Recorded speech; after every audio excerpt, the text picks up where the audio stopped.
बहुत फ़र्क है स्वर्ग और केदारनाथ में। स्वर्ग में सिर्फ देव हैं और केदारनाथ में देवों के देव महादेव हैं।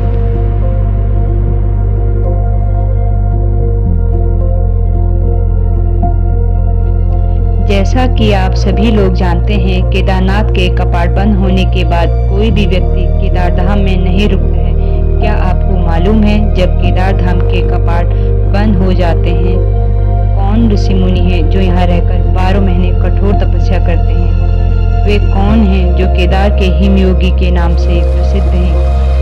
इस वीडियो के माध्यम से हम देखेंगे वो कौन है और कैसे वो 30 से 40 फीट की बर्फ में भी कठोर तपस्या करते हैं।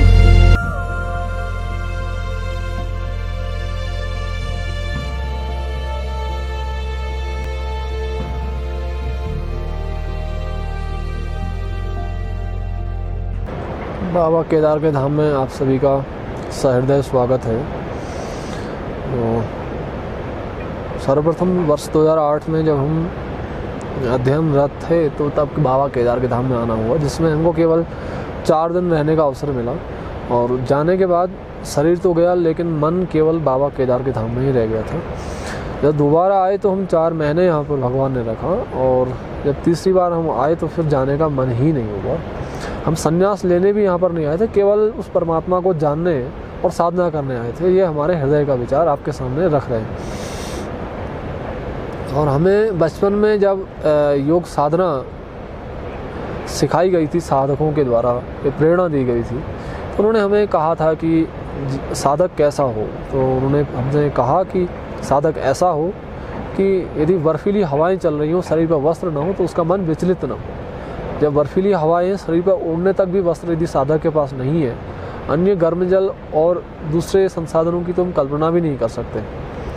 तो हमारा एक ही विचार होता था कि साधक ऐसा ही हो, और हिमालय में जाने के लिए तो साधक को इस तरह से मजबूत होना बहुत अनिवार्य है। और साथ में यह भी है कि हिमालय में विभिन्न प्रकार की औषधियाँ हैं जो आपके मन को भी प्रभावित करती हैं, शरीर को मजबूत और अनुकूल तो बनाती ही हैं ऐसे। और मंत्र का भी हमारे यहाँ संस्कृति में बड़ा महत्व है। और जहाँ तक बात है, मैं जब गुफा में रहता था तो पहले बार मेरा रहना हो रहा था, तो बाहर एक शीशा लगा हुआ था। संध्या काल में 5 बजे भालू आया, तो मुझे लगा कि शायद दरवाजे से अंदर आएगा, लेकिन वो 2-3 परिक्रमा करके गया। तो हमारे यहाँ परिक्रमा का बड़ा महत्व है। पूजन के बाद परिक्रमा होना देवी देवताओं के मंदिरों के बाहर अनिवार्य होता है। तब से मेरा आत्मबल बढ़ा, और उसके बाद से आज तक भालू कभी सामने नहीं आया।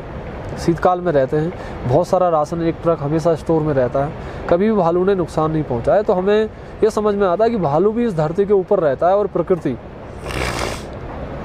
से वो प्रभावित रहता है। यहाँ की औषधियाँ, यहाँ की जलवायु और भगवान का ये धाम, तो इस वाइब्रेशन से, इस वातावरण से, इस स्पंदन से वह भी प्रभावित है।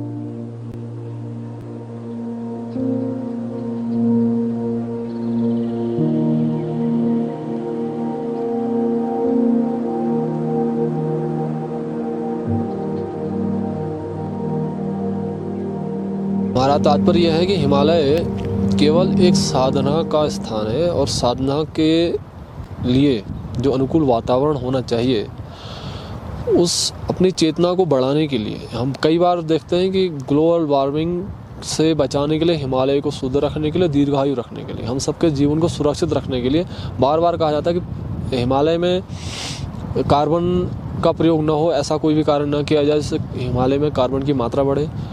और ये प्लास्टिक का, पॉलीथीन का प्रयोग ना हो, जिससे यहाँ पर भूमि में तापमान बढ़ जाए भीतर, फिर विस्फोट की संभावनाएं हो। तो एक चीज़ का ध्यान रखें। और आने वाली पीढ़ी को या भविष्य के लिए भी हम एक बात हमेशा के लिए कहना चाहेंगे कि हिमालय को केवल आध्यात्म के लिए छोड़ दिया जाए। धरती में जितने भी स्थान हैं, सभी का व्यक्ति हर प्रकार प्रयोग करता है। समुद्र में भी व्यक्ति आजकल हाउस बोट इत्यादि बना के, क्रूज आदि बना के वहाँ मनोरंजन के साधन सब बना दिए गए। लेकिन हिमालय में केवल आध्यात्मिक रूप से इसका विकास हो।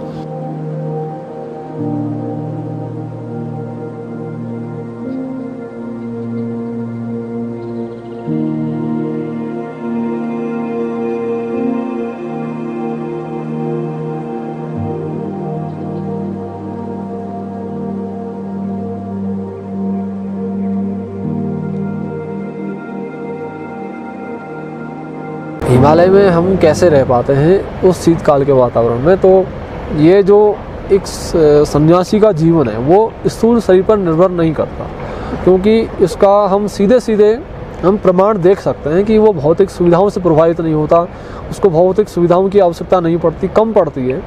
आ गई तो ठीक है, नहीं आई तो भी कोई बात नहीं है।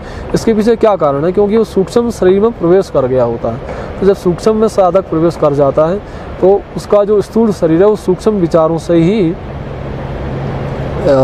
चलता है, उसी से वो निर्देशित होता रहता है।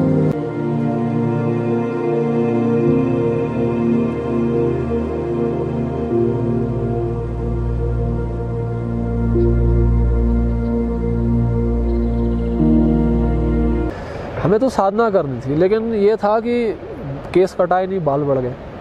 वस्त्र हमारे पैंट शर्ट फट गई तो लोगों ने धोती पहना दी। तीर्थों की मर्यादा के अनुसार हर कोई एक सज्जन, किसी भी संस्कारवान परिवार का व्यक्ति आता है तो धोती कुर्ता पहन लेता है। धोती तो सामान्य सी बात है, तो वो धोती वस्त्र आदि पहन लिए, केस नहीं कटाए तो अपने आप वो बढ़ने लगे। लेकिन संन्यास कोई जीवन नहीं है। हम बताएं, संन्यास एक साधक जब साधना करता है तो अपने आप संसार से वितराग हो जाता है, यानी कि संग का न्यास कर देता है। परमात्मा का संग करेगा तो दुनिया के अन्यत्र विचार सब एक तरह किनारे हो जाएंगे। संन्यास लिया नहीं जाता, संन्यास तो हो जाता है।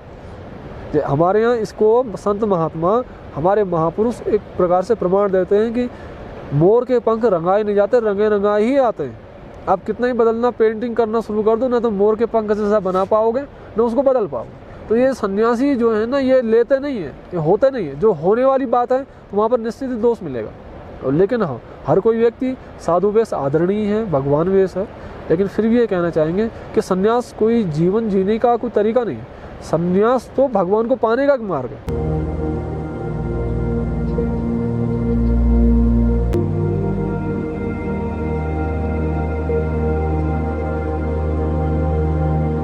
स्वामी जी से मेरा संपर्क 1 दशक पूर्व हुआ था। ये परम वितराग तपस्वी संत हैं। हमें काफ़ी प्रेरणा मिलती है स्वामी जी से, और काफ़ी कष्टकारी है, इसका भी संघर्षपूर्ण जीवन है यहाँ का शीतकाल का। जो 6 महीने काफ़ी, एक तो बर्फ़ काफ़ी रहती है, 25 से 30 फीट बर्फ़ रहती है, तो उसमें रहना तो काफ़ी संघर्ष।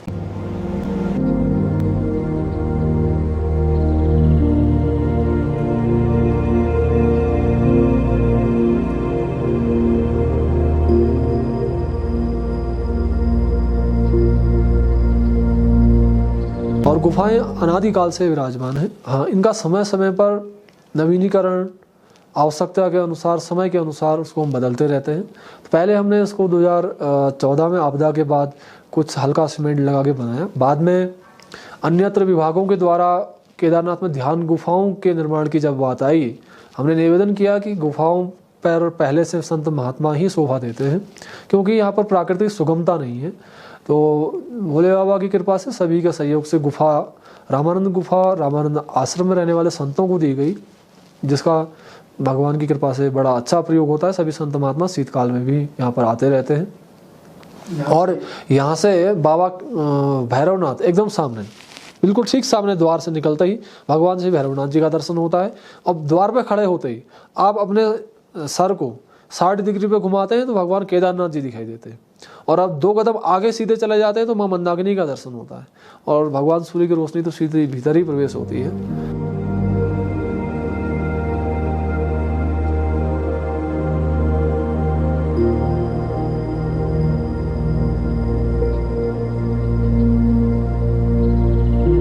योग है चित्तवृत्ति निरोधा।